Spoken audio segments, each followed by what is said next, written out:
Speaker, and I want to thank the member for Jagga for this important motion, because Australia is proud to be a long-standing and deeply engaged member of our Pacific family across the three regions of Melanesia, Polynesia and Micronesia.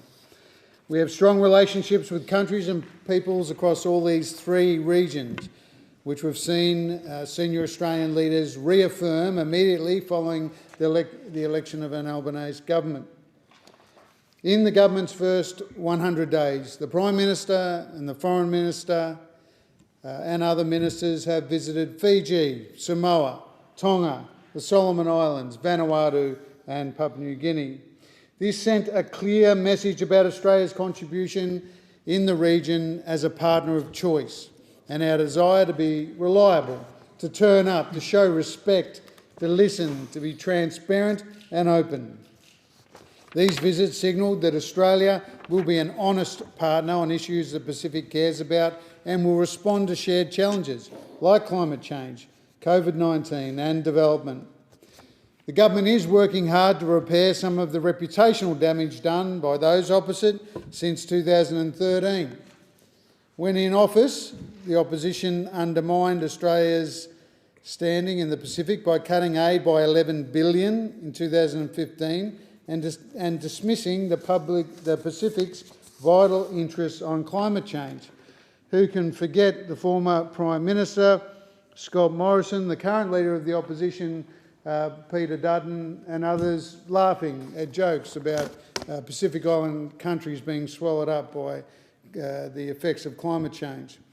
This government, the Albanese government, is bringing new energy, respect and resources to the region to help build a stronger Pacific family. We recognise that climate change is the single biggest threat to the security, livelihoods and well-being of many of our island nation neighbours. It is an urgent global challenge and it is one we will play our part to help tackle. Towards this end, our government will increase support to the Pacific through a new Pacific Climate Infrastructure Financing Partnership for climate-related infrastructure and energy projects in the Pacific and Timor-Leste. We will also increase official development assistance by $525 million over the next 4 years, including to address climate change adaptation and resilience. The recent Pacific Island Forum leaders meeting in July welcomed Australia's renewed commitment to Pacific climate change priorities. At this meeting, Australia joined Pacific leaders in declaring that the region is facing a climate emergency. We also stressed the urgency of lifting our ambition to limit global warming to 1.5 degrees above pre-industrial levels.